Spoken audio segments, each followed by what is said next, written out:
কবরের প্রথম রাত। আমাকে এখান থেকে বের করে নাও। দর্শক, আমরা দুনিয়ার জীবন নিয়ে প্রতিদিন অসংখ্য কল্পনা করি, ক্যারিয়ার, ব্যবসা, পরিবার, স্বপ্ন, সাফল্য। কিন্তু এমন এক দিনের কথা খুব কমই ভাবি, যে দিনটি থেকে কেউই বাঁচতে পারবে না। যে দিনটি সম্পর্কে আল্লাহ বলছেন প্রত্যেক প্রাণী মৃত্যুর স্বাদ গ্রহণ করবে। আজকের আলোচনা সেই দিনকে ঘিরে। মৃত্যুর মুহূর্ত, কবরের জীবন, কিয়ামতের দিন, জান্নাত ও জাহান্নামের বাস্তবতা। আমি মারা গেলে আমার কি হবে? কবরের ভেতরে কি ঘটবে? সত্যিই কি ফেরেশতারা প্রশ্ন করবে? আমার ঈমান কি শেষ নিঃশ্বাস পর্যন্ত টিকে থাকবে? এই ধরনের প্রশ্ন হয়তো আমাদের অনেকের মনে আসে, কিন্তু আমরা চুপচাপ সেগুলোকে দূরে সরিয়ে দিই। আজকে আমরা সেই না বলা প্রশ্নগুলির উত্তর খোঁজার চেষ্টা করব কোরআন, সহিহ হাদিস ও ওলামায়ে কেরামের ব্যাখ্যার আলোকে। আর এই যাত্রাকে আরো জীবন্ত করে তুলবে আধুনিক প্রযুক্তি ও কৃত্রিম বুদ্ধিমত্তা, AI। এই সিরিজে ধাপে ধাপে আমরা দেখব মৃত্যুর শেষ মুহূর্ত থেকে শুরু করে কবর, বারজাখ, কিয়ামত, জান্নাত ও জাহান্নাম পর্যন্ত মানুষের চিরন্তন যাত্রা। যেন আমরা নিজ চোখে সেই দৃশ্যগুলো দেখছি, নিজে সেই অবস্থার ভিতর দিয়ে হাঁটছি। তাহলে আপনি কি প্রস্তুত নিজের মৃত্যুর মুহূর্তকে একবার অন্তত হৃদয়ের আয়নায় দেখার জন্য? চলুন শুরু করি আজকের মূল আলোচনায়। মৃত্যুর প্রথম মুহূর্ত থেকে। যে দিনটি থেকে তুমি সারা জীবন পালিয়ে বেরিয়েছ, আজ সেই দিন চলে এসেছে। তুমি ঘুম থেকে উঠে দেখলে আজ সেই দিন, যার কথা তুমি কখনো ভাবতেও চাওনি। আর এখন মৃত্যুর ফেরেশতা তোমার দিকে এগিয়ে আসছেন। চারিদিকে ঘোর অন্ধকার, ফজরের আগের শেষ অংশ। তোমার বুকে তীব্র ব্যথা, যেন কিছু চেপে ধরেছে। তোমার শরীর নড়তে পারছে না, মন অস্থির, ছুটাছুটি করছে ভাবনা। তোমার শৈশব, তোমার কৈশোর, তুমি এখন যে মানুষ, সবকিছু এক মুহূর্তে চোখের সামনে ভেসে ওঠে। তুমি হাঁপাতে শুরু করো, তোমার ঠোঁট শুকনো, তোমার গলা এমন লাগছে যেন ভেতরে কিছু আটকে আছে। আমার সাথে কি হচ্ছে? তুমি বিভ্রান্ত, ভীত। তুমি বুঝতে পারছো না আসলে কি ঘটছে। হঠাৎ তোমার প্রিয়জনেরা তোমার চারপাশে জড়ো হতে শুরু করে। তাদের একজন তোমার হাত শক্ত করে ধরে আছে, অন্যরা চোখ ভেজা অবস্থায় কান্না মিলিয়ে দোয়া পড়ছে। কেউ কাঁপা হাতে তোমাকে পানি খাওয়াতে চাইছে। তাদের মুখে অসহায় এক বিষণ্ণতা, আর চোখে নিঃশব্দ এক বিদায়। অন্যদিকে তুমি অনুভব করছো সময় যেন ধীরে ধীরে থেমে যাচ্ছে। চারপাশের শব্দগুলো ক্ষীণ হয়ে আসছে। মনে হচ্ছে পৃথিবী যেন খুব নিঃশব্দে, খুব ধীরে তোমাকে ছেড়ে দিচ্ছে। যেমনটি পবিত্র কোরআনে আল্লাহ বলছেন, প্রত্যেকটি প্রাণী অবশ্যই মৃত্যুর স্বাদ গ্রহণ করবে। তারপর তোমরা সবাই আমার কাছেই ফিরে আসবে। তোমার মস্তিষ্ক ঝাপসা হয়ে যাচ্ছে, তোমার নড়াচড়া ধীরে ধীরে থেমে আসছে। গলায় যে নিঃশ্বাস আটকে আছে, সেটি যেন তোমার পুরো শরীরকে অবশ করে দিচ্ছে। ঠিক সেই মুহূর্তে তোমার মনে একটিমাত্র চিন্তা ঘুরপাক খেতে থাকে। একটাই দুশ্চিন্তা তোমাকে গ্রাস করে, আমি মারা গেলে আমার কি হবে? এবং এখন শুরু হতে যাচ্ছে শয়তানের শেষ আক্রমণগুলো। এটাই সেই মুহূর্ত যাকে বলা হয় সাকারাতুল মউত, মৃত্যু যন্ত্রণার সময়। তুমি কি তোমার ঈমান আঁকড়ে ধরে রাখতে পারবে? তুমি কি তোমার ঈমান বাঁচিয়ে রাখতে সফল হবে? নাকি তুমি তাদের মধ্যে থাকবে যারা জীবনের শেষ শ্বাসেই ঈমান হারিয়ে ফেলে? তোমার পেশিগুলো ধীরে ধীরে শক্তি হারাতে থাকে। তোমার হাত, বাহু এবং পায়ের পাতা ঠান্ডা হয়ে আসছে। ত্বকের রং ফ্যাকাশে হয়ে যাচ্ছে, ম্লান হয়ে পড়ছে। আর ঠিক সেই সময় শয়তান তোমার কাছে আসে। রাসূলুল্লাহ সাল্লাল্লাহু আলাইহি ওয়াসাল্লাম একটি দোয়া পড়তেন, ইয়া আল্লাহ, মৃত্যুর মুহূর্তে শয়তানের বিভ্রান্তি থেকে আমি তোমার আশ্রয় চাই।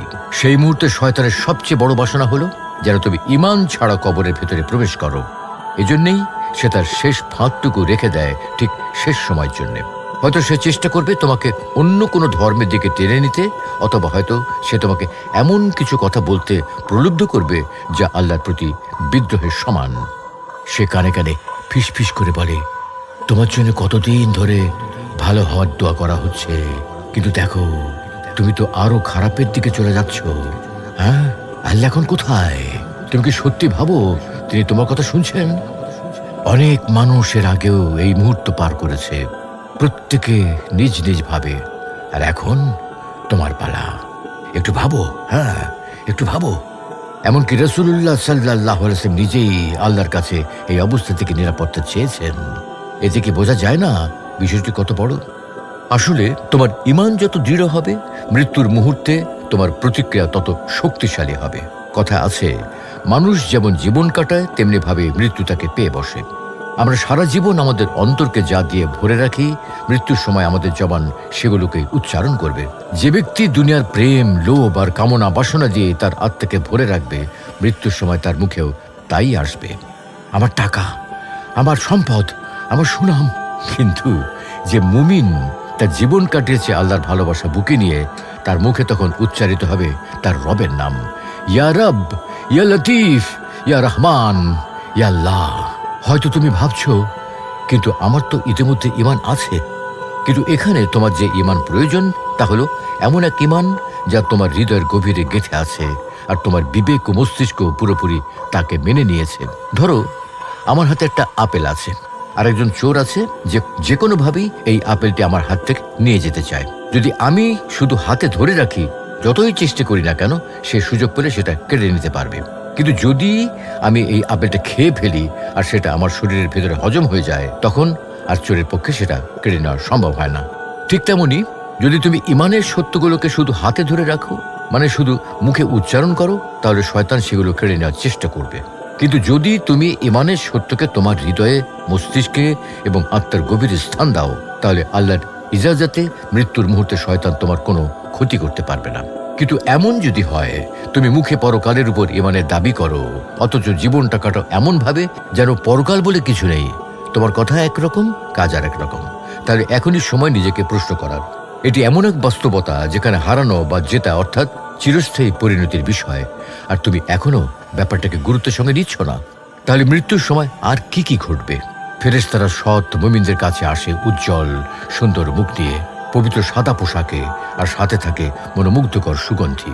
কিন্তু যে মানুষ ঈমান ছাড়া জীবন কাটিয়েছে, তার জন্য এটি হয় ব্যথা ও কষ্টে ভরা এক মুহূর্ত। এখন সে মুখোমুখি সেই বাস্তবতার, যাকে সে সারা জীবন অস্বীকার করে এসেছে। না না না না, আমার কাছে এসো না, দূরে থাকো। আমি বিশ্বাস করি, আমি বিশ্বাস করি আল্লাহ বাস্তব। আমাকে আর একটা সুযোগ দাও প্লিজ। আমার বন্ধুরা কোথায়? আমার সঙ্গীরা কোথায়? কেউ কি নেই আমাকে বাঁচানোর? কিন্তু তার জন্য মূল ভয়ঙ্কর অধ্যায় তো এখনই শুরু হলো। এখন চলো কথা বলি মৃত্যুর পর কি হবে। মৃত্যু কোনো সমাপ্তি নয়, এটা বিলীন হয়ে যাওয়া নয়, বরং এক অবস্থা থেকে আরেক অবস্থায় অতিক্রম করার নাম। যেন তুমি এক বাড়ি থেকে আরেক বাড়িতে চলে গেলে। এটি এক ভিন্ন জগতের সূচনা মাত্র। আল্লাহ সেই সত্তা যিনি প্রতি শীতে জমিনকে যেন মরে যেতে দেন এবং প্রতি গ্রীষ্মে আবার তাকে জীবন্ত করে তোলেন। তিনি যেমন জমিনকে মরে গিয়ে পুনরায় ফিরিয়ে আনেন, তেমনি সকল মানুষকেও মৃত্যুর স্বাদ দেন, যাতে কিয়ামতের দিনে তাদের আবার উঠিয়ে দাঁড় করাতে পারেন। আর আমাদের সবাইকে সেই জায়গায় থাকতে হবে আখিরাতের আগে। তাকে বলা হয় বারজাখের জগৎ, একটি মধ্যবর্তী জগৎ। আমাদের নবী করিম সাল্লাল্লাহু আলাইহি ওয়াসাল্লাম বলছেন, কবর হচ্ছে জান্নাতের বাগানসমূহের একটি বাগান অথবা জাহান্নামের গর্তসমূহের একটি গর্ত। হ্যাঁ, তুমি এখন মারা গেছো, তোমার প্রাণহীন শরীর উঠিয়ে আনা হয়েছে গোসলখানায়। ঠান্ডা মার্বেলের উপর তোমার দেহ শুয়ে আছে ধোয়ার অপেক্ষায়। তোমার কাফন, তোমার কফিন সব প্রস্তুত। দরজার বাইরে তোমার পরিবার অপেক্ষা করছে। তোমার মা, তোমার বাবা, তোমার ভাই বোন, তোমার স্ত্রী বা স্বামী, তোমার সন্তানরা, তোমার বন্ধু বান্ধব কান্নায় তাদের চোখ ফোলা, কথা বলার শক্তি নেই। অল্প মুহূর্তের মধ্যেই তারা তোমার কফিন কাঁধে তুলবে এবং মসজিদের আঙিনার দিকে নিয়ে যাবে। ওই যে শুনুন, মসজিদে এলান হচ্ছে। গভীর দুঃখের সাথে জানানো যাচ্ছে যে আমাদের প্রতিবেশী উবাইদুল্লাহ ইন্তেকাল করেছেন। আজ জোহরের নামাজের পর স্থানীয় মসজিদে তার জানাজা অনুষ্ঠিত হবে।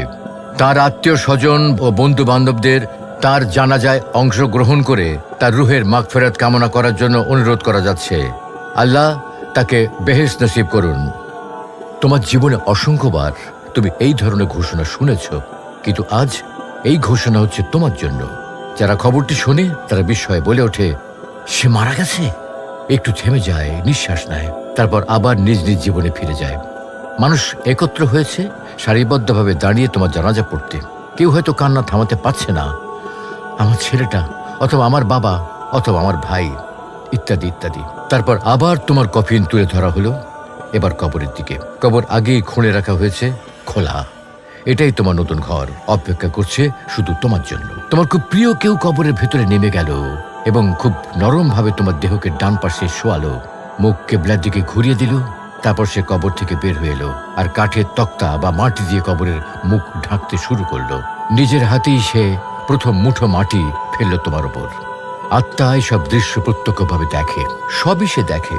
দেহ ধোয়া হচ্ছে, জানাজা পড়া হচ্ছে, তারপর কফিন কাঁধে করে কবরের দিকে নিয়ে যাওয়া হচ্ছে, সবকিছু সে অবলোকন করে। যারা এসেছে তারা কি কথা বলল, কিভাবে কাঁদলো, সবই সে শোনে। এমনকি যখন মানুষ ধীরে ধীরে কবরস্থান ছেড়ে চলে যেতে শুরু করে, আত্মা তাদের পায়ের শব্দও শুনতে পায়। রাসূলুল্লাহ সাল্লাল্লাহু আলাইহি ওয়াসাল্লাম বলেছেন, মৃত ব্যক্তির সঙ্গে তার কবর পর্যন্ত 3টি জিনিস যায়: তার পরিবার, তার সম্পদ এবং তার আমল। পরিবার ও সম্পদ কবর থেকে ফিরে আসে, কিন্তু আমল কবরের ভেতরে তার সঙ্গে থেকে যায়। যদি ব্যক্তি সৎ হয়, ইমানদার হয়, তাহলে সে চায় না দাফনের কাজ দীর্ঘ হোক। সে চায় যত দ্রুত সম্ভব কবরের জীবনের নিয়ামতগুলোতে পৌঁছে যেতে। আর যদি সে অসৎ হয়, পাপী হয়, তাহলে সে চাইবে দাফন যেন দেরি করে হয়, আরও সময় পায় দুনিয়ায় ফিরে আসার আশা নিয়ে। যারা তোমার সঙ্গে বন্ধুত্ব করে কবর পর্যন্ত এসেছে, সেখানেই তাদের সঙ্গ শেষ হয়ে গেল। তুমি এখন একা, আর এখনই শুরু হচ্ছে বারজাখের জগৎ, এই মধ্যবর্তী পর্দার জীবন। বারজাখের জগৎ হলো এক আলাদা দুনিয়া। এই দুনিয়া আর আখিরাতের মাঝের এক প্রতিবন্ধকতা। এটি শুরু হয় মৃত্যুর মুহূর্ত থেকে এবং শেষ হয় পুনরুদ্ধারের দিন, যেন আখিরাতের জন্য অপেক্ষার ঘর। কেউ যদি সাগরে ডুবে গিয়ে হারিয়ে যায় কিংবা পুড়ে ছাই হয়ে যায়, আর সেই ছাই বাতাসে ছড়িয়ে পড়ে, তবুও তার আত্মা অক্ষত থাকে, ঠিক যেমন আগেও ছিল তেমনই। আল্লাহর জ্ঞানের কাছে থেকে কোনো কিছুই লুকানো থাকে না। প্রত্যেককে যথাযথভাবে প্রাপ্য অনুযায়ী বিচার করা হবে। এই ধাপটি বিস্তারিতভাবে বর্ণনা করেছেন নবী করিম সাল্লাল্লাহু আলাইহি ওয়াসাল্লাম এক দীর্ঘ হাদিসে। তিনি বলেছেন, যে মুহূর্তে একজন মুমিন দুনিয়া থেকে বিদায় নেওয়ার পথে আখিরাতের দিকে অগ্রসর হচ্ছে, ঠিক তখন আকাশ থেকে কিছু ফেরেশতা তার কাছে নেমে আসে, যাদের মুখ সূর্যের মতো উজ্জ্বল। তারা জান্নাতের এক কাফন এবং জান্নাতের কিছু সুগন্ধি নিয়ে আসে এবং তাকে ঘিরে বসে, চোখের দৃষ্টিসীমানা পর্যন্ত দূরে। তারপর মৃত্যুর ফেরেশতা তার মাথার পাশে এসে বসে বলেন, হে সুশান্ত ও উত্তম আত্মা, তোমার রবের ক্ষমা ও সন্তুষ্টির দিকে বের হয়ে এসো। তারপর আত্মা খুব সহজে বের হয়ে আসে, আর মৃত্যুর ফেরেশতা তাকে দেখে। আত্মা বেরিয়ে আসার সাথে সাথে অন্য ফেরেশতারা মৃত্যুর ফেরেশতার হাত থেকে সেই আত্মাটিকে সাথে সাথে নিয়ে নেয়। এক পলক সময়ও তার হাতে থাকতে দেয় না। তারা তাকে সেই জান্নাতি কাপড়ের মধ্যে রাখে এবং জান্নাতি সুগন্ধিতে মুড়িয়ে ফেলে। সেখান থেকে এমন এক সুগন্ধ বের হয় যা এই পৃথিবীর সবচেয়ে সুগন্ধি মিশকের গন্ধের মতো। এরপর তারা সেই আত্মাকে আকাশের দিকে উঠাতে থাকে। তারা যখনই কোনো ফেরেশতাদের একটি দলের পাশ দিয়ে যায়, তারা জিজ্ঞাসা করে, এই উত্তম আত্মাকে? যারা আত্মাটিকে নিয়ে যাচ্ছে তারা দুনিয়াতে মানুষ যেসব সুন্দর নামে তাকে ডাকত, সেই সেরা নামগুলো দিয়ে তাকে পরিচিত করিয়ে দেয়।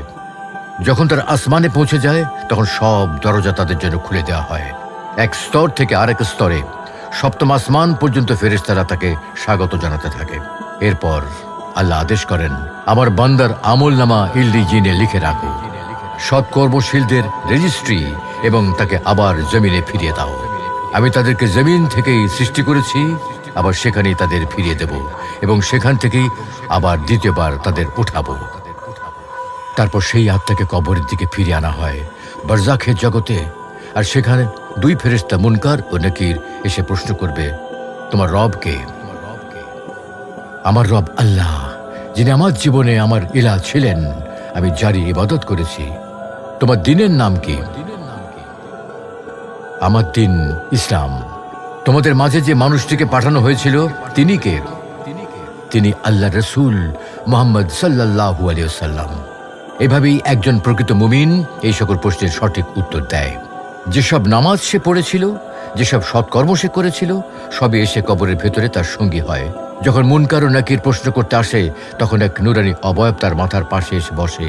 এটা সেই নামাজ যা সে দুনিয়াতে পড়ত। এরপর একে একে অন্যান্য সৎকর্ম সামনে আসে। তার ডান পাশে দাঁড়ায় রোজা, বাম পাশে যাকাত, আর তার পায়ের দিকে এসে দাঁড়ায় অন্যান্য নেক আমল। প্রত্যেক নিজ নিজ অবস্থানে দাঁড়িয়ে তাকে রক্ষা করতে থাকে, যাতে কবর তাকে চেপে না ধরে, কোনো কষ্ট না দেয়, কোনো আঘাত না করে। প্রশ্ন তো শেষ হলো। যখন মুমিন সঠিক উত্তর দেয়, তখন তার জন্য জান্নাতের একটি জানালা খুলে দেওয়া হয়। আল্লাহ আদেশ করেন, তার কবরকে তার দৃষ্টিসীমা পর্যন্ত প্রশস্ত করে দেওয়া হোক, এবং তার জন্য জান্নাতের বিছানাগুলোর একটি বিছানা সাজিয়ে দেওয়া হোক। তারপর কবরের এক পাশে একটি জানালা খুলে দেওয়া হয়। সেখান থেকে তাকে দেখানো হয় জান্নাতের দৃশ্যাবলী, যা সকল মুমিনের চিরস্থায়ী নিবাস। তার অন্তর শান্তিতে ভরে ওঠে, আর সে কিয়ামত পর্যন্ত জান্নাতের সেই দৃশ্য দেখে যেতে থাকে। কিন্তু এর অপর পাশে আছে আরেকটি দৃশ্য, কষ্টের, ভয়াবহতার। যারা ঈমান ছাড়া মারা যায়, যারা বড় বড় গুনাহে ডুবে কাটিয়েছে জীবন, তাদের জন্য অপেক্ষা করে এক কঠিন পরিণতি। আমাকে আমাকে এখান থেকে বের করে নাও। মান রব্বুকা, তোমার রব কে? তোমার রব কে? আমাকে বের করো এখান থেকে। তোমার দিনের নাম কি? তোমাদের মাঝে পাঠানো সেই ব্যক্তি কে ছিলেন? কবরের ভেতরে উত্তর দেয় মস্তিষ্ক, না উত্তর দেয় হৃদয়? মানুষ সেখানে উত্তর দেয় আল্লাহর কাছে তার মর্যাদার অবস্থান অনুযায়ী। যদি সে এমন কেউ হয় যে আল্লাহর দিন ও তার রসুলকে অস্বীকার করে জীবন কাটিয়েছে, সে এই প্রশ্নগুলোর উত্তর দিতে পারবে না। এমনকি যদি সে নামমাত্র মুসলিমও হয়, কিন্তু জীবনে যদি পাপের সমুদ্রে ডুবে কাটায়, তবে তখন উত্তর দিতে গিয়ে তার জিহ্বা কাজ নাও করতে পারে। কবরের প্রশ্নোত্তর কারোর জন্য ফেরেশতাদের সঙ্গে মধুর আলাপের মতো, আবার কারোর জন্য তা হয়ে দাঁড়ায় ভয়ঙ্কর এক জিজ্ঞাসাবাদ। জাহান্নামের দরজা খুলে দেওয়া হয়, তার সামনে দেখানো হয় শাস্তির ভয়াবহ দৃশ্য। কবরের ভেতরে পৌঁছাতে থাকে জাহান্নামের দগ্ধতাপ আর দুর্গন্ধ।